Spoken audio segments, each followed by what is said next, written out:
Mbote, Bandeko Balandi, Yeba TV, spécialement il y a émission Oyo, éveil patriotique, édition spéciale Bandeko. Tokozongela actualité Oyo Eleki na semaine, mais aussi Tokolobela dossier du jour Oyo vraiment éco dérangé. Toile Bandeko Babengi de partout, Balobi, Bobenga Ndeko Etienne Kabila, il faut y répondre. Francis Kalombo y répondre. Thomas Louaka.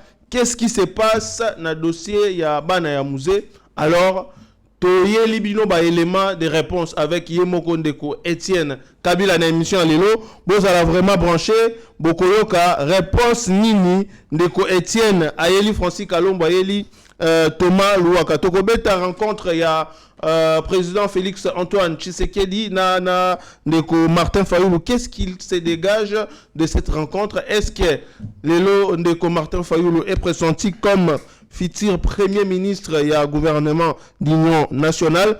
Bongoye Bayango, Lelo, et puis vous allez découvrir d'autres thèmes autres qui exploitent dans l'émission Oyo na Kati. Na Sengibino bo s'abonner, partager émission, ou activer cloche et notification, ou partager na ba proche.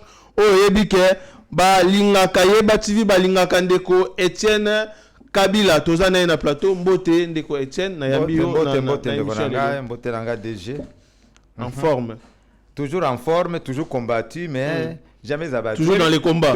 Toza nakanisa ko bana tenue nanga ya na moni combat tenue ba révolutionnaire ba Fidel Castro ba Che Guevara ba Bakati. Donc s'aligner vraiment arrangé. Il faut un nouveau leadership, il faut un leadership nouveau na mboka na biso pour tout changer Congo. Oui, moi naza cha combat, toujours combattu mais jamais abattu parce que toza na tani accomplissement, tout est accompli. C'est comme toi maman na ka promesse ça c'est ça le makaka. Na première alliance ezaki ba promesse. Hein? Ils te feront la guerre, ils ne te vaincront pas. Tu seras la tête, ils te feront la queue. Quand Dieu dit à Jérémie, dans Jérémie chapitre 1, verset 19, il dit, ils te feront la guerre, mais ils ne te vaincront pas. Et ça, c'est la promesse. Et pour ça, les magakati. Tous les jours. Ils te feront la guerre, mais ils ne te vaincront pas. Quand je suis là pour te délivrer. Hein? Donc, le Seigneur est avec moi. Donc, ils ont un accomplissement. Deuxième alliance, tout est accompli. Donc, oh, nous, c'est ça. Mais j'ai peur de quoi que ce soit. Très bien, Ndeko Etienne. Mais vraiment, il y a un moment d'accomplissement, ils ont beaucoup combattu. Nous avons sentir yango. Nous avons téléméli combat na yo makasi. Na outi ko assister vidéo moko na moni na toile. D'abord, il y a Ndeko Francis Kalombo a traité yo d'abord na Lukuta. Alobi Etienne Kabila o bozo mona wana nga na yebi très bien. Aza Lukuta moko tipoana. D'ailleurs aza mwana ya muzete. Makambu nyos to wana sala wana, il a été financé pour que asa la conférence na Sand City, à peu près $50,000, banoko lukanzela ya poto. Mais Ndeko Etienne, oko répondre à la question on a d'abord. Oui, oui, quand on parle de l'avenir d'une nation, il faut être sérieux. Hein? S'il vous plaît, nous respectons Moussala Nayo. La question posée, est-ce que tu connais Makamba Francis na soukate? Francis est un mouton à terre à terre. Tout le monde Makamba Francis est un niveau kotisa. Au côté sangana na ba débat moko ya niveau. Il y a niveau à Francis. Vous comprendre? J'aurais souhaité que tout ba na masolo ya mboka parce que moi j'ai pas d'avis d'une nation. Na kena ba na masolo ya Francis. Au côté angwata na ba mot de la fin, d'autres makamba Francis, c'est tout terre à terre que mettre masolo ya Francis Kalombo. Et quoi le sujet du jour ta? Très bien. Mais il faut répondre tokozongela ngo to banana nu na likambo liboso Ndeko Etienne rencontre ya opposant Martin Fayulu, na président Félix Antoine Tshisekedi. Bah non ça qui en déjà na toile via un communiqué na page Twitter il y a Martin Fayulu. Lelo comme on a rapprochement il y a Martin Fayulu na président Félix Antoine Tshisekedi. D'abord et le belio nini d'abord rapprochement wana. En fait ndé loko bazo sala analyse na bango ba la rencontre ya président Félix na l'opposant Martin Fayulu. Mais moi j'ai une autre aperçu. J'ai ma façon de voir les choses. Moi, j'ai commencé par analyser d'abord le mot du président Martin Fayulu. Lorsqu'il a fait un message. Dans son message, il s'adresse d'abord à Nanga. Il dit que Nanga cesse d'être complice des massacres de nos frères et sœurs. Je ne sais pas si vous avez suivi cette phrase-là. Ouais. Maintenant, analysons un peu la phrase. Que Nanga cesse d'être complice des massacres de nos frères et sœurs. Cela veut dire quoi? Cela veut dire que ce n'est pas Nanga l'assassin. Ce n'est pas lui qui massacre les Congolais.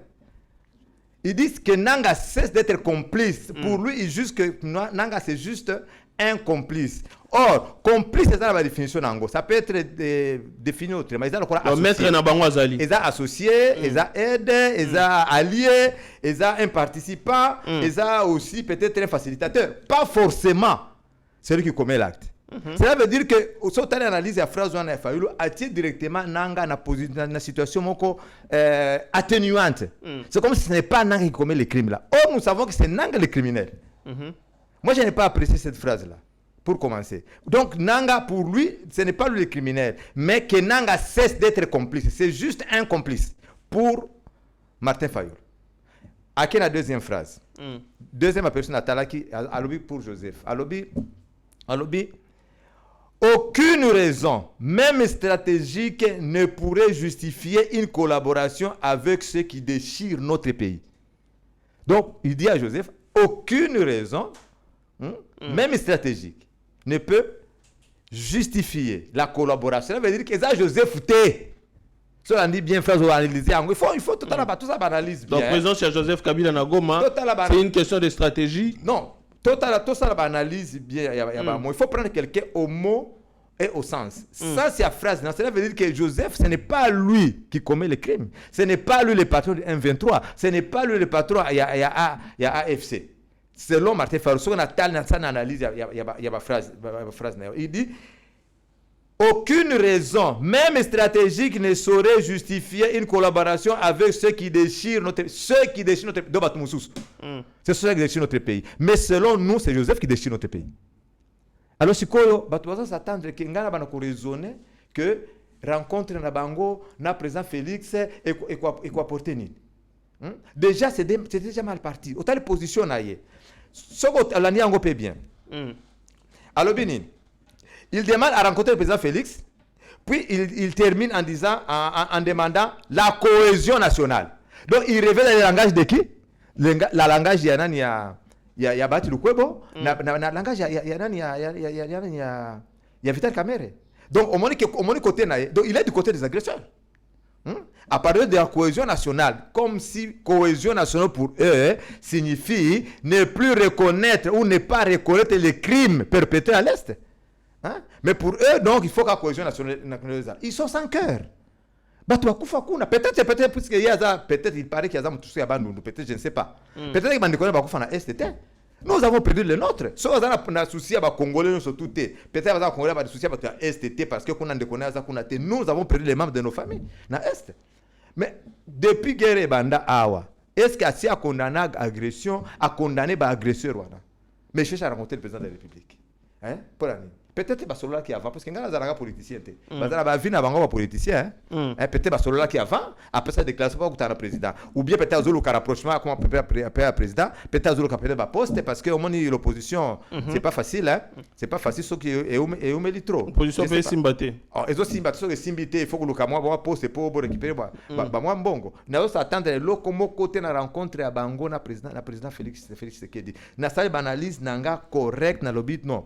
Il faut que tu président Félix, tu vas analyser bien avant de applaudir. Ces mots, l'essence de Nyosaloba Kiwana, il n'est pas pour la République. Il y a un autre élément de Etienne. Parmi ma voix de sortie, il y a crise. Martin Fayoul a proposé, président Félix Antoine Tshisekedi. À lobby, il faut recourir au dialogue. Dans la formule, il y a 5 ans. Oyo Bako Salaka, démarche na bango ana pour trouver paix. Mais est-ce que au communauté que cette proposition, ils ont empiété processus, il y a Doha, processus aux États-Unis de Koetien. Balobaki Boye, ils diront au M23 de déposer les armes et de servir la patrie. Donc, selon Martin Fayoul, selon Babati Lukwebo, Naba Vital Kamerhe, M23 c'est des Congolais. Et ils sont prêts à servir la patrie. Tel est le massacre qui s'est mis à Goma Koyaki. Donc, toi, tu vas faire le caboué. Ngala ebisa comme konyo ngaza pour dialogue na bango les ala doa les ala sem kona contacter ba dialogue wana te oyi ba condition ba pesi na dialogue M23 zolo bakuna Sauf que je ne sais pas sur 80 000, sur 80 000 au moins à Bango, ça la brassage, mixage, puis bazo senga lisusu, et là comme mususu ya grave bazo senga nini, hein? Kivu, si Kivu na Nord Kivu est autonome, il demande l'autonomie à celui qui fait dans Nord Kivu. Comment c'est dire? Est-ce que vous connaissez pas ça pour dialogue wana? Ouais, ça ramification et balkanisation. Mais c'est ça. Cela veut dire que n'est pas comme Wazolo Bazoto, la Namakaba Semko, Buenabo, est-ce que Makabo Fayou Azolo vraiment, est-ce que ça va amener quelque chose dans notre pays? Je ne pense pas. Moi, j'ai toujours soutenu ma thèse. Tous les jours, hein, que Congo poto photo bunda. Photo bunda. Au moins, Bazoua surprise na Goma. C'était hier. Hein? Ah, Bazou attaque na Goma, Joseph Andaba. Aïe, Banit Sokazabi, Bazoua bate. 2 drones et quoi na Goma wana. Très bien. Le porteur disparu, c'est ça, il faut qu'on bunda. Rwanda ça eloko moko te photo beta bango, ndio to amener pe na boka na biso. Ce n'est pas ma dialogue wana ya Doha, ya Semko, on les aventures. Deko Etienne Kabila, est-ce que Ogomona Martin Fayulu comme profil idéal ou à cause du premier ministre na boka na biso? Parce que zolo bela mamba changement de classe politique, est-ce que Martin Fayulu représente la nouvelle classe politique? Vous savez on entend ce que la rue dit. Jean-Pierre Bemba, Martin Fayulu, c'est qui c'est Jean-Marc Kabundi. Bon, par exemple, Martin Fayulu, tout dans l'état de guerre. Surtout le premier ministre, il faut que le premier ministre soit capable d'oxyder sa guerre. Il est capable de libérer le pays Nabiso. Or, depuis que tu as un message de mon côté, tu as un souci qui vous pour libérer le pays. Madame Judith Soumino. Cela veut dire que je vois mal que Martin Fayulu comme premier ministre ait apporté changement dans le Cannabis, je ne vois pas. Même Jean-Marc Kabundi. Jean-Marc Kabundi, il est aussi charismatique, d'accord, mais le discours de paix en prison, et ça, le nationalisme, et que tu as confiance pour libérer notre pays. Peut-être Jean-Pierre Bemba. Vous savez, Jean-Pierre Bemba, il connaît un peu le rouage un peu politique, il a plus de l'expérience politique, et puis à Yebi que c'est la guerre qui veut la paix, prépare la guerre. Moi, je pense que Jean-Pierre Bemba a renouvelé la classe politique. Moi, vous savez, la classe politique, on ne peut pas renouveler instantanément. Non. Mais il faut quand même. Il faut commencer à tamiser et puis on va faire des jeunes, donc idéologie Asika. Hein, pour te changer mon carabis. Sauf que la politique ailleurs, Rwanda, en tout cas. On a proposé quelqu'un, non alors. Seth Kikouni. Non, moi je ne suis pas là pour citer le nom des gens Natangi ou Yongana Kotanga. Par exemple, ceux qui Jean-Pierre Bemba Tikali a comme premier ministre, par exemple, ça ira. Sotali ministre Liaou, ministre de la fonction publique, ça va. Bon ministre des Affaires étrangères. La justice. Thérèse Wagner. Naza pona kujiba tunyoso tute même mutu mutakuseli tenga na ndenge na ye ngana mwa mutu asala kabie mususu musa information c'est qui c'est Patrick Mouyaya. Patrick Mouyaya, ça marche aussi so autour de tunyoso pour expliquer non il fait bon son travail hein mais na tout le problème mususu na sécurité c'est ça la priorité faut mouvement za aibi makamba sécurité pour sécuriser notre pays comment sécuriser nos frontières. C'est pourquoi j'avais même proposé que tout ça, le ministère de la police, police à frontière, et ça, la police de proximité, police d'antifraude, police, et ça, la frontière, c'est trop perméable. Voilà. Très bien. Deko Etienne Kabila, toujours les canards, si je me souviens. Dans mon déclaration, il y a Baswahilifone. Après, l'Iwa, il y a général Sikatenda. On va lobby régime, il y a président Félix Antoine Tshisekedi. Bazo mener une forme d'acharnement envers Baswahilifone. Pourquoi kaka et le comme ça pourquoi kaka c'est après la mort il y a général Wana Sikatenda ne Baswahilifone balamu. Non belé ba comme loba na moni pe Joseph Kabila ye moko pe alobaki. Bazo bandage depuis kala. Ils ont mes campagnes moko d'intoxication zokota. Mais so otali par exemple, le président de la République, Louba, deuxième personnalité Vital Kamer, je prends l'officiel, hein, c'est entre guillemets, même s'il n'est pas du Sud Kivu, mais on prend l'officiel. Sud Kivu. Après, président du Sénat, c'est qui c'est? Le Katangé. Sama Lukonde. Hein? Vous comprenez? Ce qui est en air, il est du Kwilu.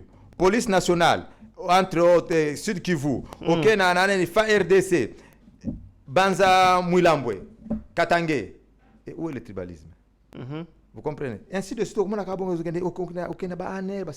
c'est comme ça. Même les 9 juges à cour constitutionnelle. Même les 9 acharnement. Écoutez, les 9 juges à cour constitutionnelle, provinces différentes, ils ne sont pas tous de Kasaï. Mais le problème, c'est quoi? Le problème, c'est que autour du chef de l'État ou au sein de l'UDPS, même au sein de l'Union sacrée, ils ne savent pas matérialiser les paroles du chef de l'État. N'a pas cet exemple, mon le chef de l'État à l'Obak avant qu'il soit président de la République. Nga son comme président de la République. Toko kanga bakasho nyon cela on enferme nos compatriotes illégalement. Aner, des miap, nyon se ba okang. Les lotis aner la dia pesali. Où ça se va rappeler chef de l'État, regarde ce que tu avais dit. Il faut tout matérialiser en go. Hein? Aner lelo, même méthode, même pratique, donc même méthode de travail. Et là que changer kaka combo ya des miap ne changer. Général Sikatenda Bakanga, disons la vérité, mon frère. Moi, j'étais en prison. Et c'est Bakanga pour Naza Moussoui. Si on a fait président Félix Aboumi était pour Moussoui. Non, on a qu'un a Makamoussousou. Bakanga qui a Makamoussousou. Un jour, on a une émission expliquée, pour j'étais en prison. Et ça qui m'a Félix Sekedi. Nabunda qui paie, Nabima qui paie, Nabima en prison. Après, c'est tout le monde de prison. Et ça, c'était Bakanga pour Naza Moussoui. Non. Et ça qui complot contre moi, et puis Nabimi, na prison. Bon. C'est quoi, Général Sikatenda Bakanga pour Nani? J'ai ce que Bakangi na leki nangai. Dans la vérité, ba to ba ba éviter. Bakangi na leki nanga Laurent Kabila. Azaki Bakangi avec 3 autres généraux. Ngala za ina prison. Le na bien tuni Laurent Zap o Laurent na prison. O nandolo. Bakangi pour o Bakanga qui est na général Sikatenda. Bazalaki en communication na nanga. O ba ebisanga. Vous comprenez? La communication na nanga. Ils auraient bakanga, il semble ni na besoin d'information.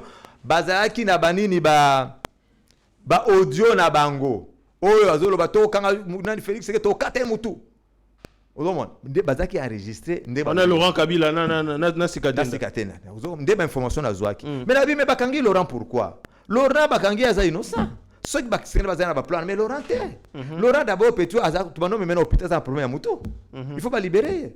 Des familles qui ont fait des démarches qu'on a ndolo pour libérer nani Laurent Balobi non ba ko libérer bongote parce que procès na bango eza ba to ebele il faut ba samba nanu nde ba kotala siko kana ye ezandenge non il faut qu'on l'amène d'abord à l'hôpital ceux qui savent déclaration et koyeba na parce que biso to ebi petit wana azana problème mutu il faut ba libérer c'est la soba kanga ba sekate ce n'est pas passé à Moussouaili il y avait de quoi mais le problème c'est quoi le problème c'est que situation ils ont changé ba condition emprisonnement ils ont changé autre bando ko de crier to bando condamner ango na tango ya Joseph ils ont continué ka wango na ngomo tsika tuna kufina na situation ya kufina prison ba memie wapi na kanchachi ake kukufa ils ont ba condition emprisonnement ceux qui va suspecter mutu so ba mutu za infraction asambi ake devant un juge naturel so za innocent ba libérer so za infraction ba kangiye. Mais pas quand mutu kaka te boyazo samba te bokangie kana ndolo ti akomena kukufa et tout ça tombe na mutu ya nani na mutu président de la République. Vous comprenez? Le président de la République doit bien contrôler ses collaborateurs. C'est ça le problème. Le problème c'est pour la Swahili, te sori ba Swahili. Oyo combien de Swahili ba kufana ta Joseph. Combien de colonels ba généraux ba kufana prison santé la Makala. O ba bimata libanda te kutu sika tena ba misaka ya kendo kutu na hôpital la Kanchachi. Mais ba généraux ba kufa ba général Yav, ba colonel Hilaire, ba généraux nous bazaki na coup d'état ya Laurent Désiré Kabila. Na ba ça coup d'état contre ba no contre Joseph ba général Yav. Ba ngotu ba kufana prison. Bakufa na prison bakena bamona ta libanda te bato bosani ba Swahili combien bakufa na ta Joseph d'abord on commence par son père adoption mais Laurent Désiré Kabila Joseph Ntabomaye bato bosani bakatumba mwanke babosani tous les Swahili Joseph Aboma nyonso banani prof Samba Kaputo ba bete ba coup de pied na mututi akufa na bureau bato bosani lelo ko ba Swahili bakufa na tango Félix non c'est vrai faut la vérité c'est vrai que justice otambola malamu te. Mais ça ne veut pas dire qu'il y a seulement acharnement, il y a Swahili, ça c'est faux, c'est faux. Très bien. De quoi Etienne, Kabila Toko évolué vraiment dans l'émission. Oyo. Ministre Constant Moutamba, hier à Zalaki Bongo, devant les procureurs, il y a cour, il y a cassation pour la deuxième fois lobby, mais il est rentré en homme libre. Mais comment on a les lots, ministre et la justice, ou à Zalaki Bongo victime, il y a Missoussou Baroloba, un complot, Missoussou Bazoloba a détourné Mbongo. Les tirs d'abord il y a dossier wana ezanine. Na ipsa ki yo déjà na loba ki batika samba. à Samba. Et puis ce n'est pas celui qu'on combat, ce n'est pas celui qu'on cherche. Bazo Lukande, président Félix. Parce qu'il va changer de ministre. Le ministre, la constitution, le ministre est patron de son ministère. Parce que le ministre est patron de portefeuille, c'est lui qui décide. N'a pas commencé au collègue Kakuna. Bazo n'est pas affaibli le président Félix. Parce que si on a affaibli le président Félix, Biloko Soazo Kangaya Joseph, Nyons est aussi là. Bato va poursuivre des tourments, Nyons est aussi là. Donc ça est sur le mon côté. Alors il faut combattre maintenant constant. Il faut pas affaiblir. Ça va. Ça prouve vraiment qu'il y a quand même toujours aspiré une certaine démocratie. Même si dans la démocratie totale, c'est une démocratie naissante. Bah toi comme Samba, ministre de Samba. Nef Samba c'est bien. Tout cas là mon angote et ça la kanangote. Bah comme on va détourner belé, ça va. Tant je fais il y avait pas de détournement. Bah le belangote. L'IGF a existé mais autant de Joseph qui parlait de l'IGF. Sauf que comme on va dire IGF c'est parce que Félix a comme voilà, bah tout on aspire liberté. Sauf que on a plateau le tout va librement comme ça. Il y a la liberté d'expression. À l'époque tu coca au salangote hein. Voilà tout. C'est clair, non? Très bien. Ndeko Etienne Kabila tokota sikoyo na mama ya likambu vraiment. Na moni d'abord interview ya Thomas Louaka. Thomas Louaka leki na Top Congo. Akolobela bana ya musée et asali yango kaka na moment oyo okomi ko sala ba sortie médiatique na yo na ba média ebele apparemment eko déranger. Thomas Louaka atangi bana ya musée mais bizarrement to moni pe kombo na hote hein. Non, atangi komba lobi bana musée abota Laurent abota na Sifa. Na Sifa. Mais bana msusu wana ba yebi bangote. Bamso atangi bangote. Donc aza historia lokuta. Azonga histoire tanga sur histoire nengeza il faut ça ba recherche comme histoire ou bien ta histoire t'es vraiment. C'est une honte. Il connaît le Congo hein. Oh là là. Il connaît le Congo. Atang place mususu tanga bi tala interview ne wana azotanga place mususu à côté de Ewabora ne pas Joseph Abotamaki alobi so Ewabora te oh Joseph Angoba ba kabota mende na Ewabora il atang côté mususu officiellement le document officiel Joseph et Jeannette sont où à Ewabora or Ewabora existe à na Congo na sur le plan administratif na Congo ezate eza secteur T eza communauté eza district T et l'autre côté na Congo ça n'existe pas Ewabora. Hein? Ewabora, Laurent Zagaba a pris sa place ouana Ewabora un bel air. Aïswa Sodana et Tovanda Awa y a un bel air. Administrativement ça n'existe pas. Donc nous sur le bas qu'on a le kuta toi na e bandeli nango eza déjà le kuta. Le kuta na e bandeli sous place nini les razolo ba si en 2000 non en 1970 hein. Quelque chose comme ça 1970 abali une jeune femme si femme Manya. Abali la vapi. Hein? Oh, babala nate. Oh, mon frère. Je vais vous dire, il y a pas comme sur le bakangote pour la pudeur. Laurent Zagaba n'est jamais marié officiellement. Si Famania a 71, là, 71, photo en 71. 70, si Famania est déjà mariée. Une femme mariée na Michel Lokoma. Azonge l'histoire naïe, asala ba recherche naïe, ba quoi c'est vérité. Si Famania a 70, aza mariée déjà na Michel Lokoma. Michel Lokoma na Congo. Mais comme bazaki Michel Okoma azaki camarade Laurent Désiré Kabila na makina na soldat azobunda pe guerre Michel Okoma na 70 71 ça botami si famanya azamwa c'est Michel Okoma Laurent Désiré Kabila si famanya comme compagne Laurent Désiré Kabila na après 87 na combien de fois c'est facile à comprendre mon frère. Avant la guerre de Moba 1, Moba 1 est 1984. Naïbi histoire na bien. Naza ina Kalemi. Moi je suis de Kalemi. 1984, ndé Moba 1, guerre la Moba 1. De manière 84. Avant Ebanda, Laurent Kabila tinda ba camarade na ye. Michel Okoma na Idefonse Masengo. Bake na mission de sensibilisation na Nord Katanga. Ba comment recruter ba jeunes. Ndé ba kangaka bango. Par le Soudan du marché Mobutu. Ba boma Idefonse Masengo. Mais les officiers là bomaka na Michel Okoma te. Pourquoi? Parce que Michel Okoma a de la même tribu que cet officier militaire là. Michel Okoma n'était plus réparti de revenir dans les maquis. Akendaka sikwa bimaka. Azonga isuku kutonzereba zalaki. Laurent Zagaba pensait que le Michel Okoma nini akufa une défense Masengo. Vous comprenez bien? Sikoyo guerre Moba 1 bandi 84 ba échoué, basai Moba 2 na 87. Les ba échoué na Moba 2, nde bazonga na Tanzanie. C'est alors que Sifa Mahania a commis maîtresse parmi les maîtresses de Laurent Désiré Kabila. Après 87, il y a Zolo Bao, babotama Joseph abotama 70 azama si femme azama Laurent Désiré Kabila si femme. C'est impossible. Si on m'a dit na mobali na ye Michel Okoma. Et puis grave encore na ko bisa bino makambo susu. Michel Okoma kufa après la mort de Laurent Désiré Kabila. L'air de Laurent Kabila a eu pouvoir à Michel Okoma est venu à Kinshasa. Laurent l'avait reçu. ABC mon frère, ngana kaisa ka kufa ka. Nakasa okufaka moi sino kutoka comme déjà moi sinanga na comprendre te ba pesi moi mbongo na ye Michel Okoma zonga na ye. Michel Okoma est mort. Ba pesi mbongo po atika mwasi. Ba no ba pesi ka mbongo kaka tellement ba dédommager. Ba sala nini siko. Ba pesi mbongo na ye Michel Okoma sala nini akenda na ye. Ça vivant mais ba zoa lokwa ba déclarer est mort. Atika Sifa Maanya n'a parlé de marbre comme moi c'est Laurent Désiré Kabila. Michel Okoma kufaka. Michel Okoma kufa na 2000. Ba tika la pe au divorcer te na Sifa Maanya. Ba divorcer pete wewe akufa ndeni. Akufa na poison. Joseph Mutaboma Aboma est pour azaki témoin ko témoigner que Sifa Maanya moi sinangai. Hein? Il fallait éliminer Joseph Aboma Sifa Maanya Aboma na Michel Okoma na poison. Akufa en 2003. Michel Okoma. Mais ba tunyo se akivu ba yebi Michel Okoma kama zolo ba. C'est grave ça. Azolo ba makambo a yebité. Et so na boy ba okanga o susu parce ba osenga ba preuve. Oh mais comment? Na incité le comme susu. Sifa Maanya bota Laurent Désiré Kabila te. Faux et archi faux. Azoko mabilo ko ayebité. O ba fanatique musu ba pese moi mbongo. Bo bana onyo so na tanga kina ba Joseph Kabila baza bana nani. Ayi bango te. Mama na bango za nani. Tanga Masengo aza fils adopté de Laurent Désiré Kabila. Moi c'est moi na camarade na ya nani a défense Masengo. Azoko makambo ayebité. Ba c'est si los amana Sifa Maanya te. Ba John Kabila tangi bango. John te atangi John akufa John babo Joseph taboma John. John akufa na poison na Gabon. Mutu nyoso alobi makambo contre Joseph il faut akufa. Bongo siko atangi ka bato ya Sifa. Bongo ba Jean bazana Lubumbashi. Ba Gertrude, ba Madeleine, atangi bango te pani. Bazana Laurent Désiré Kabila te.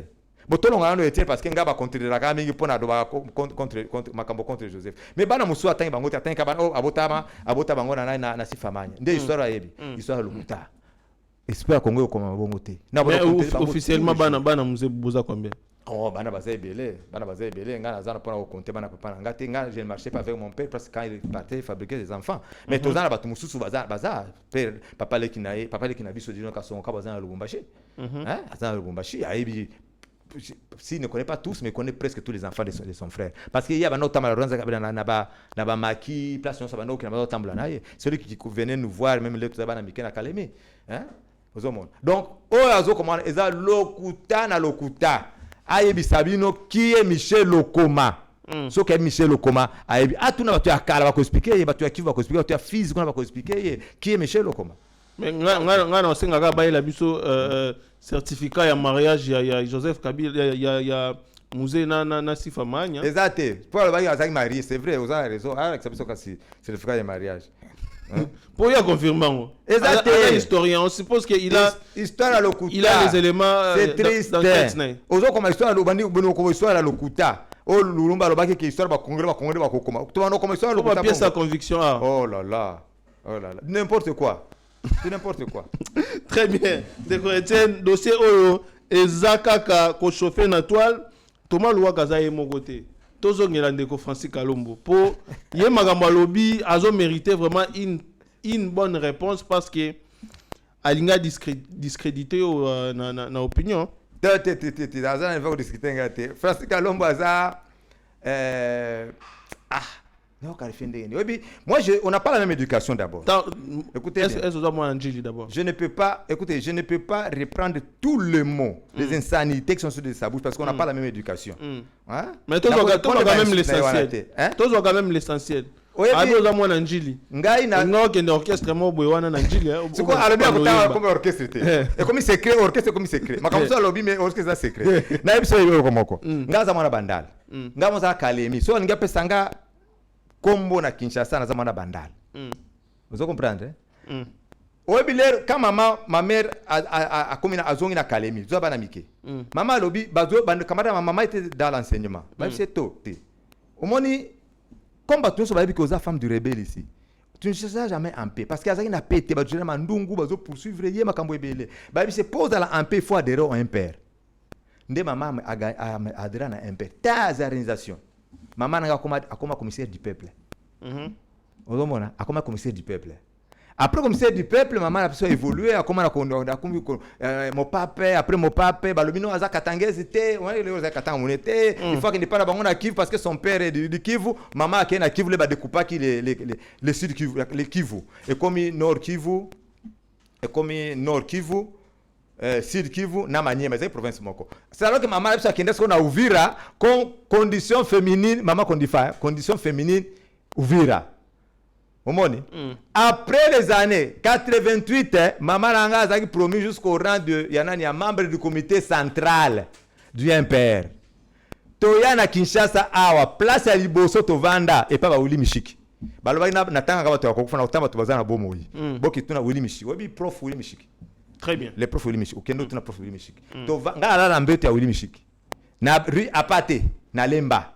Ne pas comme elle pas maman ya ba Willy Mishiki que je salue en passant ma mère Elisa Mwavita maman ya Willy Mishiki camarade maman na biso depuis mo baba na kotanga to kitape ko voilà tuna Willy Mishiki to vandi na Willy azasuku na te Willy akoma na campagne mais to kuta la mère aza vivante maman Elisa Mwavita que je salue aza vivante camarade maman na biso sikoyo le to vandi na bandal na epa na bango maman omelate asomba ndako na bandal hein chimtokena na yo place wana place député Moussa Somanda qu'on a si to tumamba Somanda qu'on a bandal na Sinkine na avenue Bungu numéro 42. OK. Vous comprenez? Des places to vanda. So alinga bazama alo bangana zama na bandal ça va. Na zaina bandal on des places to vanda. Li passa na nga akufa na 91 kana place to zana bandal wana. Abio aza mwana njili azoluka nzele ya poto. Biso zaina mais njili wana tukalo komate. Njili za njili batu wakina na njili nafana njili te tukala ovanda pete nafana na njili pete OK nafana na njili te tokenda to andokende poto nokende trop na njili biso bandokende poto na ba visa 45 jours to vanda na poto te to bandokende poto to zongi na taille impère vous comprenez donc na zaida posa que vanda na poto mais magambo $50,000 wana bando liko kende le poto siko ebiminde oh là là to bana na bandele kamonenge ezali ngala salle conférence de presse nanga na Sun City. D'abord na bandara Kinshasa, là-bas qui na bandara na Kinshasa, na Fruité. Moi j'ai dénoncé les origines de Joseph Hippolyte Kanambe ici à Kinshasa, le 15 janvier 2002 dans la voie de Samba. Conférence c'est Zakine. Dénoncer les origines rwandaises de Joseph Hippolyte Kanambe. Et j'ai dit que ce type n'est pas des gens qui sont tous rwandais. N'a pas sa liste d'enfants adoptifs à Rwanda Kabila et les enfants biologiques. C'est pour le Chebea. Ah wana Kinshasa. Je n'ai pas commencé à soutenu par les directeurs il y a NRT. Yango Bialobi que il a réussi à son coup azwa ke loko moko te to kiti na Sun City là to comme na Sun City conférence de presse à Sun City balobi non Etienne Abimai na Sun City kaboye après to robi non il faut to landela to babana ba sponsor qui est oh nyo so azwa ke na loko moko te après la dernière conférence de presse à Sun City Zaki na be fort na yo moko tikala ozwa sponsoring je vais en arriver hein on perd ngana ba su d'idée na komi na conférence de presse na Sun City et si koyo nde batindi nani katebe katoto atindi Moïse Katumbi yako lukanga nakutana na katebe katoto to sololi na makamba politique tukutana na Johannesburg tukutana to sololi katebe katoto apesanga brick ya ba dollar na tia toki tukutana na Moïse dans les bons déjà tukutana na Moïse nde place ya Moïse nde nakutana kana Frédéric Kitenge Frédéric Kitenge asenginga interview to sala interview na ye Frédéric Kitenge aza oyo nani manager ya Mazembe voilà aza journaliste depuis kala alors na lui promesate ala ninga na hotel passe na Zalaki na Rema House na hotel passe Zalaki to sala na émission na dictaphone na ye émission esili afongoli malamoka bengi Wivine Moleka c'est pas facile Kalombo abengi Wivine Moleka Wivine écoute un peu ça les Wivine avec mongo nanga Wivine dit non ne faites pas ça je vais parler au chef de l'état après ça va Kitenga bi ça va moi tozui bango ozomona le lendemain Kitenga bengi nga ke non président Zotinda Francis Kalombo boya ko négocier na ye ozolanda bo négocier na ye ndesiko tovandi ngai Moïse na Kitenge tokoma ko monter ce plan tokoloba nini tokosala ndenge nini imagine pas to sala émission na Moïse Katumbi pas to sala émission ana ezali na hotel place Kitenge alola ki na Francis Kalombo chambre tozali libanda na pelouse wana ndipo to vandaki siko l'air to sali to bandi ko sa réunion tokoloba nini tozali objectif mi bisa to mine ya nani akate ya émission ana nani émission to sala ki wana ya liboso ya Moïse objectif ya Moïse ezaki ndenge nini ezalinge a récupérer présidence ya Mazembe parce que Moïse là comment qu'il en exil deuxième vice président ezaki nini Edo Kasongo Premier vice-président, pardon, Edi Kasongo. Deuxième vice-président, c'est beau-frère à Moïse, les Grecs. Maintenant, Moïse dirigeait le club à travers son beau-frère, les Grecs là. Des mères Moulbakati, des pères grecs. Maintenant, Edi Kasongo à Zongi, il a fait arrêter le beau-frère de Moïse pour récupérer Cagnotte à Mazembe, $430,000. Or, Moïse a zolé la $430,000 Edi Kasongo aux Zongo pour n'aller parce que ce n'est pas lui qui dépense l'argent de Mazembe. Pour sauver Moïse, il fallait recourir à Nanga. Moi, Mazembien. Tobeta masone tobima na ba Moïse to sala bona ngese Moïse nafsi ngai na kokota bango trouble na mutu na bango pona nini po nani Kazadi akangaka cousin nanga Justin Ngwemulu. Mais Justin Ngwemulu mais c'est le seul non c'est on va Francis Makasi. Justin Ngoi njo nde mwana libosa tante kiba mwana azaka na mbudia il est vivant. Na église na ngande na prêcher na église na mardi vendredi dimanche tous les jours mikolo zo kende kuna te pona makamboka ya sécurité il est vivant Justin Ngwemulu bakangaka epa Kazadi pona nini yo mtuza uzaza amina Etienne ngande na yambaki na Kinshasa yaza pasteur ya mtamemanga na makambo ya ba église na komoko na église mingi ndeko mi infraction bi ça va moi aussi je vais revenger contre Kazadi. Si quoi l'air Francis Kalombo tu as l'émission Anna Francis Kalombo akanisi ki j'ai réussi mon coup akanisi azoki loko mon côté nyonso to lobaki ngai na sala to soka émission Anna ezaki po to récupérer cagnotte ya mbonga Mazembe et c'est vrai l'air dividende ni cassette on ezongi na Kinshasa na Francis Kalombo bala moko Joseph Abengi Kazadi ou Edi Kasongo Kimi Afrique du Sud mala moko mazu récupérer présidence ya Mazembe. Même si Azaki en exil, au moins il a récupéré la gestion du club. Deux, Moïse Azeli Cagnotte, Mazembe, il mène à quart de finale, va couper combien $430,000. Objectif à Moïse, ils ont atteint. Deux motifs de cela qui est mission. Ngai na kota bango ba trou na tout ça bango mitu. Là na zolo bano Edi Kasongo nani Kazadi mutu to yaka na Kazadi après Kazadi abandonné Kazadi n'était pour rien na makambo na ngai et l'autre côté quand Francis Kalombo me pose des questions oh yaki na vol nini na pese ko accompagner mususu pona ya kanisi ka zuma eloko donc les bazonga na Kinshasa ba moni za Kazadi mutu aidaki Etienne pour na Afrique du Sud na sai ni na ko si trouble na kana bango donc moi ba découvrir sous piste ni onga na kinango complicité na zaki nango pona sansi ezaki susté donc il n'a rien obtenu Francis Kalombo Francis Kalombo c'était menteur bien Etienne aza lokuta abi senga bango 4 millions non Francis Kalombo première phrase de la ya Sanga Etienne tu sais $2 millions c'est rien pour le chef de l'État. Au moins quand ça a gagné l'autre côté. Bande qu'on va gagner l'autre côté. 2 millions c'est rien pour le chef de l'État. Je pense que Kalombo boy. Son a lobby de ozolo bana na sa déclaration que Joseph c'est mon frère, la police va diviser tu vas toujours ça ko baka kake na zai corrompu. Na regarder kana kasila pour ça kala. Après ngala sala émission na kiteng. To siri cette émission lui parlait avec Joseph au téléphone. Nde azongelinga. Aibi singa non le chef de l'État lobby ata 5 millions ko pesa yo. Na habité ko yana na chèque et ko yana ne ba yakana mbonga na espace je ne sais pas batambola na ngoti. 5 millions tambola na ngote ba corrompre ka tumire masira na San City na ko $3 millions. Bakina ngode peut-être na chèque, peut-être argent en nature, à liquide plutôt, na évita. Ba corrompre ba mai ba boya ko signer na ba accord d'abord inclusive à San City. Ba corrompre ba ngona combien? $3 millions. Et comment ngeni 5 millions ko komate. Nga na boya ki ko kondima na les mode opérateur na bango. Na lobi ngai na ko terepe na ngai te. Je ne dirai jamais que Joseph c'est mon frère. So pesa ngambo na vana kanini, nie makambo na ileki. Et vous comprenez. Et c'était comme ça. Sauf Francis Kalombo non. Et Etienne Azalokuta. Francis Kalombo Azalokuta. Donc, les ridicules ne tuent pas. Obe Francis Kalombo, vi na emo bimande yangoana. Vi na zaloku. Ome yazor méprisé $50,000. Lui était corrompu na $2,000 seulement. Quelle honte. Na ebi sa Francis Kalombo jumo kona lobi mon frère. Obi soki opoli na se ambula. Osokoli te. So mbula opoli mbula zoke no kewa opoli o se osokoli.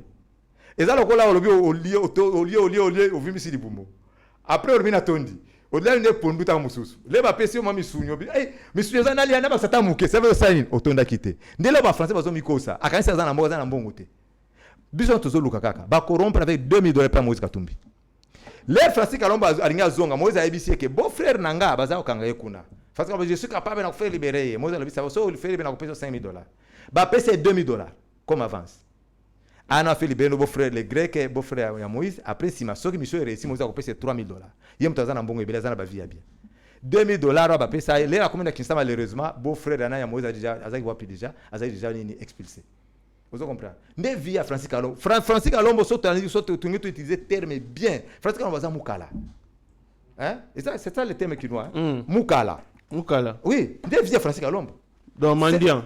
c'est Francis Kalombo surtout mon côté ya basi c'est Francis Kalombo nde mutu amema Olive Lembe pas Saddam Hussein est-ce que vous avez kambwana oh Francis Kalombo da commission Olive Lembe moi c'est Saddam Hussein commission à Francis Kalombo c'est même Francis Kalombo mutu amema Olive Lembe et pas Joseph Moussa naende yango wana oh nde musala Francis za ba petit mukala nde bakenda kolukela batuma basi moi elamba nde ba cop alukela bango ba cop ye moi commission tena poche na ebiso ke so to lobi par exemple le loba to mukiri mo ba ebiko mama Amida azana ndumba obi kama abina nenge banda c'est Francis Kalombo l'artisan c'est Francis Kalombo est-ce que mama Amida ko reverse la moi ça dit kinwani hein Azamo c'est JB Mpiana. Après JB Mpiana, Azamo c'est Anani. Il est grand star comme JB Mpiana, qui n'est pas Didi Kinouani. Dernier c'est Vincent Nambongo, mais ça c'est le JB T. Nanini Oyo Amida kwa envier Didi Kinouani. Il a fait ça le vouloir. Moutabala Francis Kaloma nani Amida et pas Joseph. Hein? Si ko l'air comme si ko reverser si ko Joseph Aluki a barré ma comme ça ndenge nini. Akawa taper Didi Kinouani mbongo, Didi Kinouani akomi mobali nani ya Amida. Didi Kinouani zana makambo na kuzuta. Quand JB voulait commencer à se plaindre, je m'excuse, Chituka. Hein, tous les gens en nation, mais talakaka. C'est JB bagi baba. Kango pour la pudeur, mais makambo photo le belango vérité. JB bagi ba trahison. Quand JB voulait commencer à parler, les mêmes Français comme dirait JB tika na yoka ka ko kukufa pamba pona mwasi. Tika kaka. Et c'est copain Joseph qui commençait à sortir avec n'importe qui. Hein? C'est que Joseph pour barrer makambo elle a changé en go comme makambo dit qu'il a benda mbongo. Enfin, c'est pourquoi on libère les goumela qui te kufi.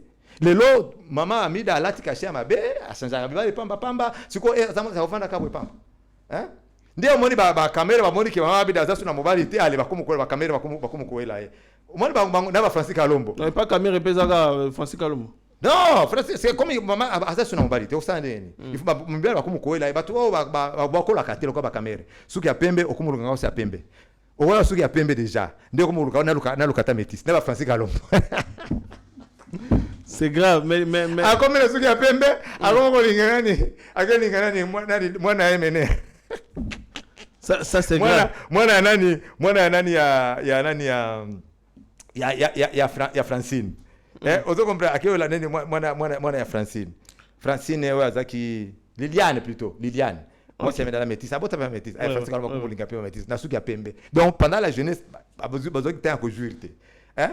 Ba parvenir. Tourna bango ba komi pe ba profiter. C'est quoi l'obino Etienne Alobani pardon, là c'est là comme on va après on va poser question là yo. Alobino Etienne a fait sa combo école primaire n'a pas sa taille. Deux places na ngana koma. Alors comment place école primaire. Parce que bazole la émission yemo kazole la. Alobi omoni. Ali poto ndima yebo bisaya tangela biso école primaire nini ya tanga. Yo kaya alobi ote omoni vraiment bino bokongo ndima ngana kola na bino. Na kola na botamena na kola na bino na vai na bino bozo ndima ngate bo ndima mutu ozole la nini mwana bana vale la kate. Si soka zaki honnête hein les amis akoka ko bakaka ke clairement hein alobi kaka mama nanga azarwanaise mais papa nanga c'est un congolais. Et ngedi be congolais Alika zako congolais ou de voilà qui c'est grave morphologie mais ça problème il y a gravité on se comprend ngala bana bota na Tanzanie est-ce que mtu asebi sangano uza congolais te bota na Tanzanie non na bota moi sina Kigoma then na bota na Kigoma na nzoto na bota mapena Kigoma spirituellement na bota na sina Kigoma on comprendre siko ya lobi opesa école oyo otaka école primaire d'accord c'est loko moko mama moko ya awa congolaise naturelle sud-africaine ana mbongo aibsinga bengi ngana ibaki tabinga etina landao depuis 2001 oza constant et cohérent en tout cas nazana posa na cette candidature na yo na sus au gagner l'élection te oza ta deuxième okomata sur le plan politique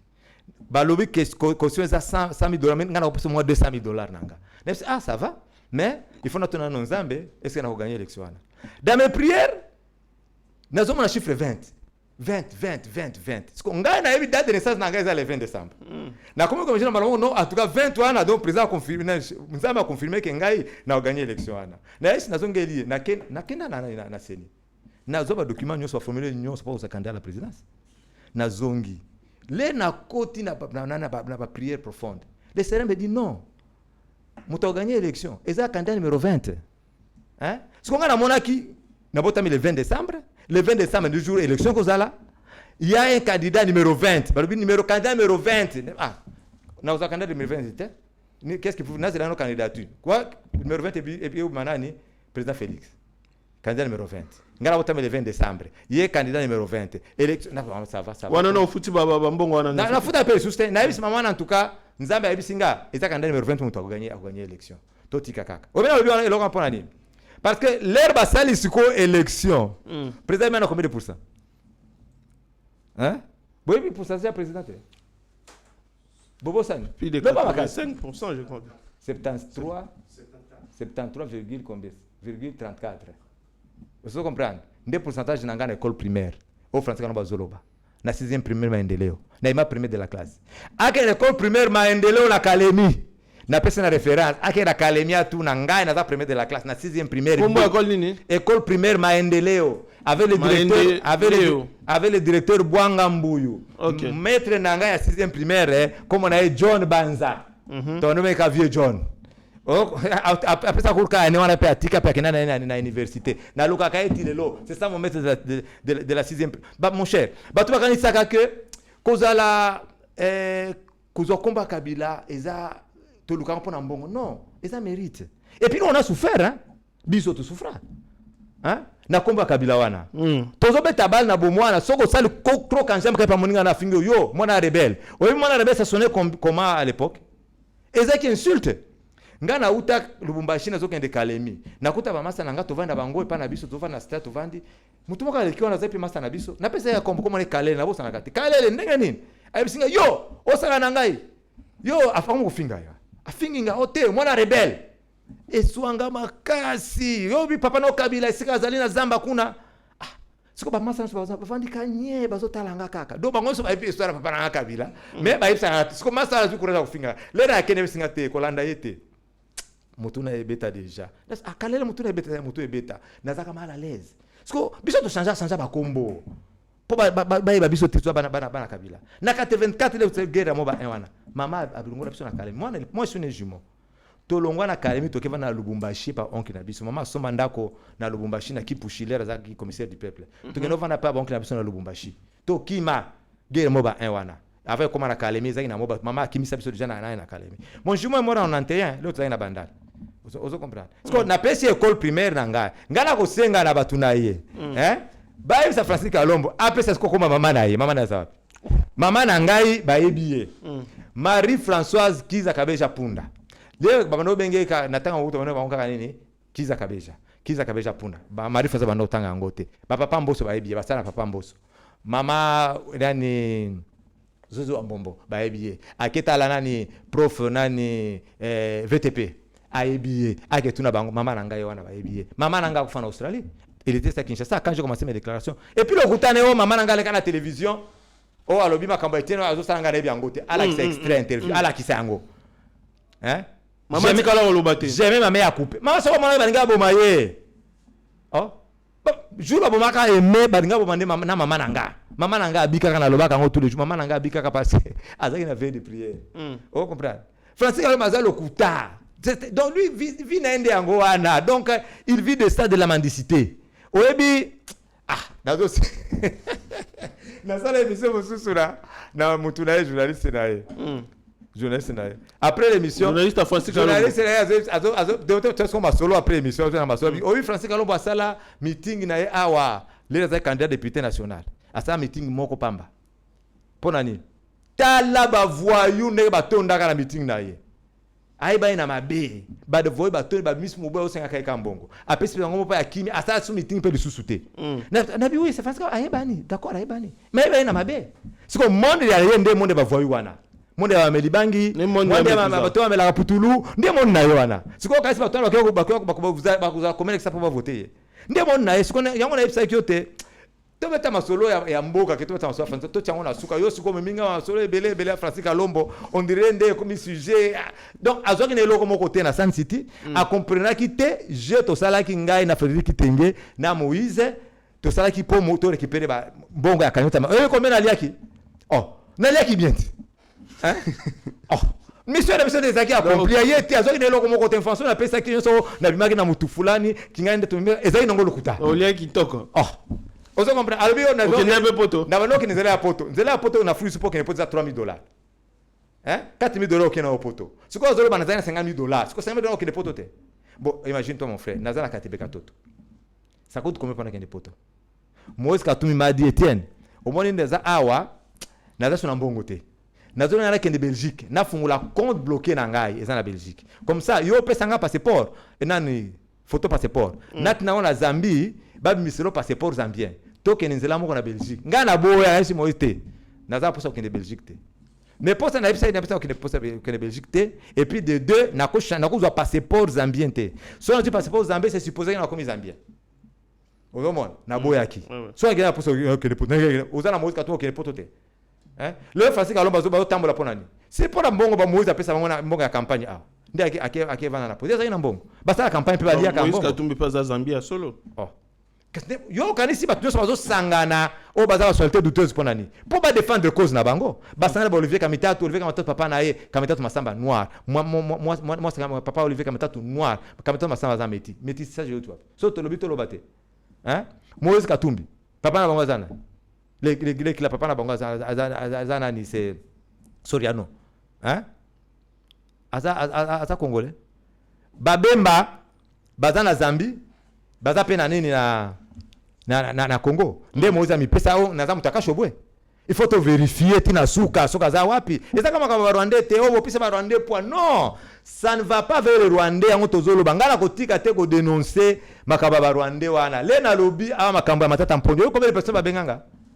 hein ba benga te kivu ba manière ba benga tina kasongo batu ba benga et tu as raison to ba leki matata mponyo bazala kana kasongo awa banani ba choro ba pesinga na kombo leki matata mponyo bazala tala ba ko Mikel ko la Kagame comme les choro leki matata mponyo bazala ba makolo wana ba Rwandais bango nyonso wana to bango te ngana nazana souci bandiko na bazo kufa na Kivu bango bazana souci te mon frère si ça ne va pas ici au Congo biso tokeno wapi mais quand ba Francis Kalombo quand ça ne va pas au Congo okene na Rwanda avant aisément moi c'est Joseph maman Joseph auto akufa qui Joseph faisait la pouvoir na je ne sais pas je peux me souvenir je me souviens plus de l'année akufa maman Joseph akufa aux USA bakendo ko do apina Kigali maman Joseph comment nena Marcel Katerebe hein après moto sali histoire lokuta si famanya komi akufa ana Kinshasa oyebi makambo nazo yebisa bino ke akufa aux USA makambo nazo loba awa makambo nani ya Christian Bosembe azana raison bozo uvana Kinshasa comme ça va déclaration pour Joseph muta obonga congolais mais so kana Russie so kufa kina okalati hein il y a un message bino bota média ba panisa faut pesa na ta oyo bon mobiliser bo ba troupe baza na morale bo tinda ba message ya ko démoraliser et les troupes et la population de Moni ba média belé pe ba na ba konzebele ba côté le Christian Bosembe mais ceux qui ont na Russie mais c'est ba kufi so za na ikela ba kondango mingi pe apparemment pe ba koza pe ka ba makolo wana même aux USA na lo tous les jours même aux USA l'air azobona contre le Japon so ça déclaration ka monko pour le Japon aux japonais ba expulsé ou bien OK prison mais pas na biso tout ça libre les kina ba média ata démocratie ngo Félix Azolinga ba démocratie to munda pa opesa biso musala ebele Félix kina ba démocratie na yango nani le kinanga munyere alors il présente quand on la midi quand on a again hein amela tamwa ndambo ya whisky pour ça ça ba makambo mususu so te ba tona nyonso wana ba congolais douteux hein siko nga Etienne Kabila de père et de mère bon ba fabrica banani ba papa nanga aza mutabo ya moba aza congolais te balobio aza papa aza mutabandundu aza congolais te heureusement ba kokaki te ko pesa nationalité étrangère et puis angala tandi baza maele te so te ba tona baza maele penza te hein 18 ans bazaki au pouvoir ba Francis Kalombo wana soki Etienne azaki na papa na ye mususu bako to kokanga ta papa leki Etienne te ou ta papa kolutu na ye moko te quelque part service na bako renseigner ça kini et ça ba recherche te hein yo bimika na zamwana Lorenzo Kabila okimi oki à l'étranger ba papa na akufa selon bango papa na akufa ka soki nene ayibite bo sikoyo papa leki na wazate tante na wazate ba papa kolutu bazate bako ko nukuta tana village atabaninga kanga bango baina bango na télévision bala kisi bango omoni ba papa leki na Etienne yeyo azate basuki ngana na uti le machite j'ai des photos j'ai des vidéos avec ma famille est-ce qu'il faut avec ça dans média comme si nazo na la campagne non nazo tika bango ba sai ba buru na bango hein moi je suis de la famille na yebi Je presse tous les jours dans l'église ya cousin nanga. Justin Ngwemulume. Moi na leboso atante kibao. Ngamu tuliamba mwana Kinshasa. Na tamba somo Kinshasa mo bana yamba bango titi to bazara. Ye mtalakisa makambo ya Nzambe na komo sambele pana ye. Tire kima Afrique du Sud. Tozonge to yamani le sous. Je vis dans ma famille. Je vis dans ma famille. Le kutana bango esuki. Est-ce que question monsieur ezali beto tika ba femme kamba français kalongo parce que nazomona ezo make sense te. Na suka émission. Oui, continuez. Mwana na mwa team. Mwana nanga aipsanga let's say na free self singer papa. When you think in which language? Hein? Mwana nanga zaidi ba 12 13. Singer papa. Quand tu réfléchis, hein? Tu réfléchis dans quelle langue? Ozo comprendre. Tu connais tellement mwana nanga question où tu vas? Na bibi moi, j'ai réfléchi en français ou en swahili. Ah, that your English is broken. C'est pourquoi anglais nous a otengama. Parce que tu réfléchis en anglais et tu réfléchis en swahili, en français, mais tu parles l'anglais. Vous comprenez? Ndeba comme Joseph, a réfléchi en Kinyarwanda. Quand il réfléchit en Kinyarwanda, il veut trouver les solutions pour les Congolais. Est-ce qu'il peut marcher? Hein? Est-ce que vous comprenez? Ça peut marcher ça? Hein?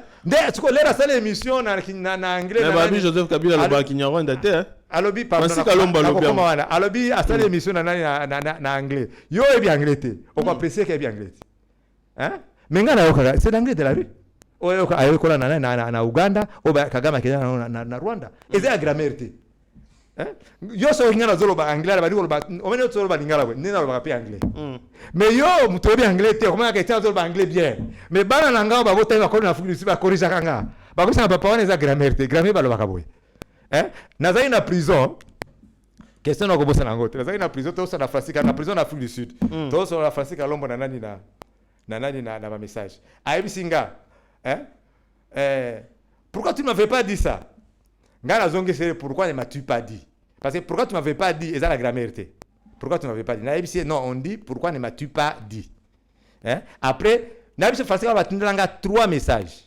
3 messages avec 7 fautes d'orthographe. Hein? Phrase na kanga ki ango eza alobaki je vis bien. V-I-E. Français Kalom. Donc, le conditionnel présent il y avait vivre. Aïe bien côté. Donc aïe attend comme français té. Hein? Ba français ba comme kotanga l'air ba comme na perdre. Hein? Faut que c'est un abruti, il n'a pas été à l'école.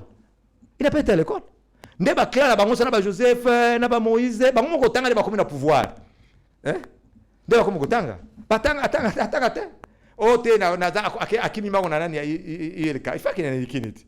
A sentir yango. Alors papa nanga apesanga fonction te l'air nazaki en fonction. Mais comment? Est-ce que bana Mobutu Sese ministre?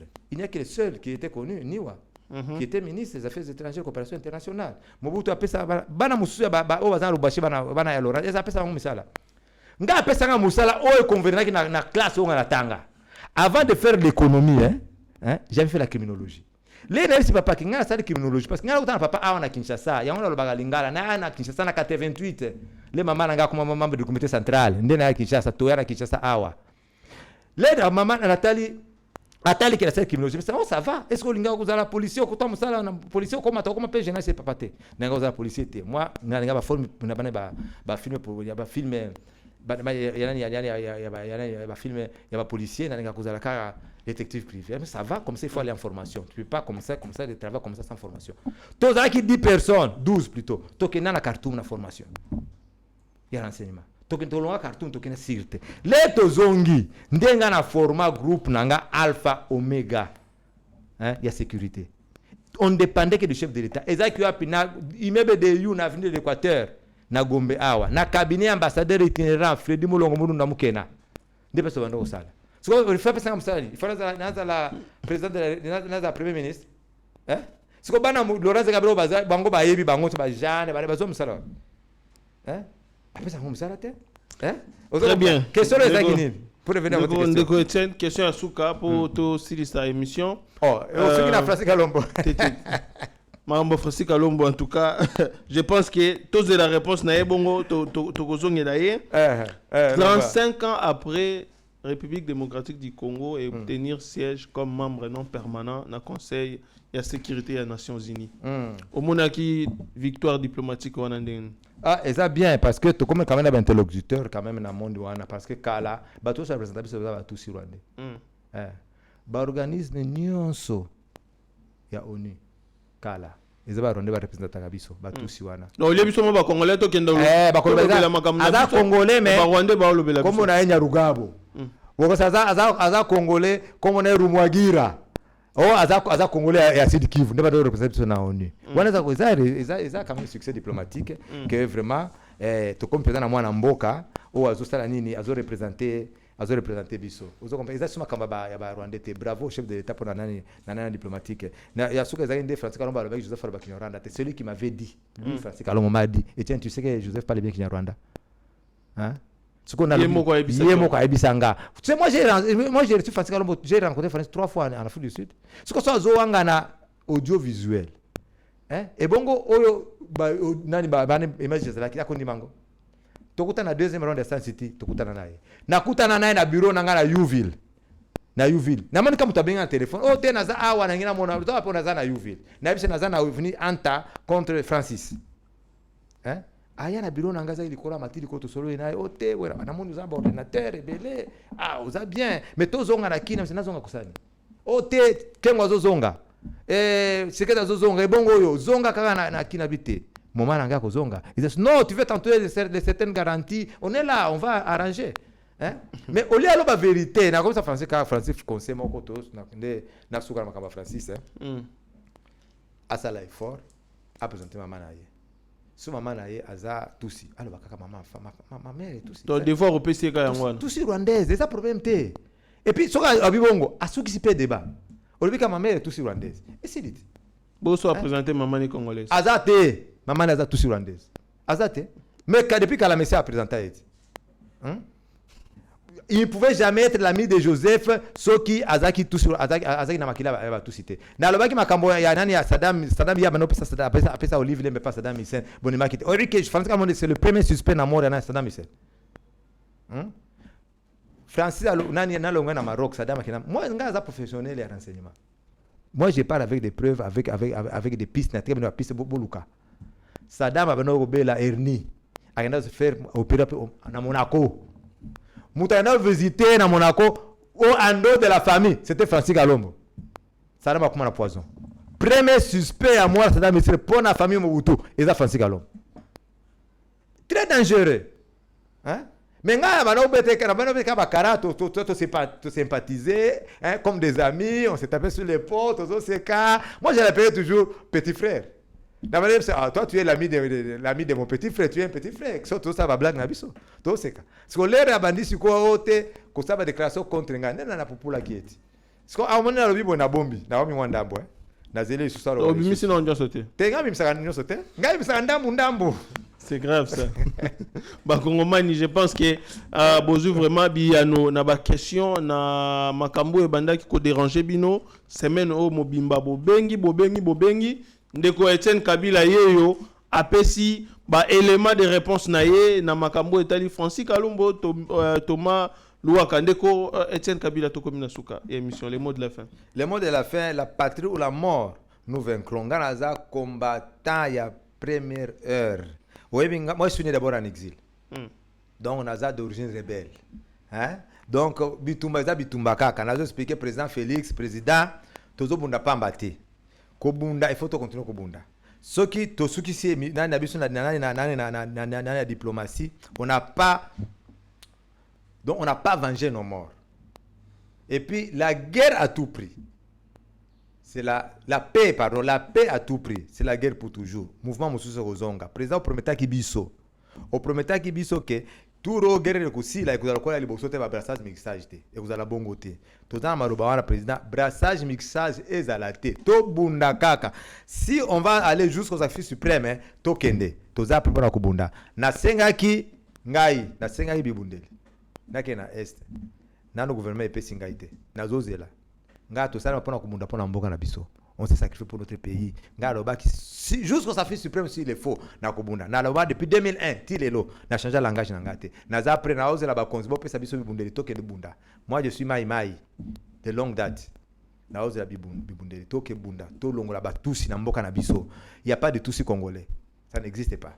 La tribu Tutsi n'existe pas. Il n'y a pas de Benyamulenge en RDC. Benyamulenge, bazate. Mulenge, c'est une montagne. Mulenge, azawana, chef coutumier, Vira. Mulenge, abdon, azawana. Benyamulenge, bazate. So de Vira, de Fulero, nde bazaba, nani, bakolo Uvira. Batie minembe kuna, na Fizi. Benyamulenge, ils appartiennent à Bangote. Président Ndimaki, moi je vous comprends. Yo za homme d'état. On Ndimaki Benyamulenge bazaba ndeko na biso. Ngai tena lubi bazaba ndeko na ngai te. Il faut to bengana bango na mboka na biso. On ne peut pas prendre nationalité na arme. Il faut faire des demandes de nationalité. Ba Congolais ba kena libanda, ba senga ba nationalité en bolo du fort. Ba musu ba bala ba étrangère. Poka ka asa nini akoma pe sud-africain akoma français. Mais bango ba simi nous pour devenir congolais. Non, on ne peut pas laisser ces Rwandais continuer à nous mater éternellement. Il faut to bunda kaka. Na zo expliquer président de la République que Sud Kivu, Nord Kivu, Est nyonso eza David te na makamba dialogue wana. Baza prépona ko bunda. Côte na yo chef de l'état ezo diminuer na est dans le monde de baswahili bazoloba ozo pesa bango ba moyen nécessaire te pona ko benga banguna bango nde bakufela bato bakufala bandeko bayi batusi nde basalaka ko violer ko saba kamusa babe batusi ba tolembi bitumba tolembi domination ya batusi na Sud Kivu ngala zana susi bandeko nanga pe baza kuna moi je suis kivusien de mer bandeko nanga baza kuna mon frère ya on expliquer président de la République soki kaka asisi guerre oyo tokena na ba dialogue to sale brassage mixage côte na ye kuna na est e ko kita suma kasi bazozela message na pesi eza to akivu ba bisanga na ebisa ye ata osali neno comme ça message ya président puis comme akate alors par la voix nene ya média e ko koma parce que na yebi ke balandaka Yeba TV. Merci beaucoup. Merci Ndeko Etienne Kabila. En tout cas, Yeba TV aza très content. Il y a des éléments, il y a réponse au proposé dans l'émission Yalelo. Et puis, je pense qu'à la prochaine invitation, on a toujours disposé. Il y a ko Ndima Koleka Pona Kope Samiano na o Itali ba souci, ba préoccupation, ba doute. Il y a peuple congolais. Tokomina Souka Bandeko. Nazo rappelé binobo s'abonner, bo partager émission Tindela Muninga eko mape acquis des droits. Chef de l'État a besoin ayo kamakambo. Chef de l'État a besoin akuta nanandeko Etienne Kabila. Alors bakondi o bakozwa yango, boko misa yango et puis ça sera pour le bonheur de tous les Congolais. Merci au président Chimba, merci à Ndeko Didier Bayeye. Président Chikito Mouchachino, en tout cas, Topesio Bambote, Waneza vraiment fidèle, partenaire, Yayeba TV. Merci au DG Barnabé, Mouakadi, Mwamba, il y a DGI. Vraiment, il ne cesse de soutenir cette chaîne Yeba TV. Merci à l'honorable Kester Yasena, Topin Kabongo, Mukengeshaï. Tokutani, Mbalasima, na émission Oyekoya. Bye. Seigneur, que ta grâce, seule ta grâce. Nous voulons instaurer un état de droit. Et dans un état de droit, il y a une justice indépendante. Ce n'est pas à l'individu Félix Tshisekedi de commencer à faire justice.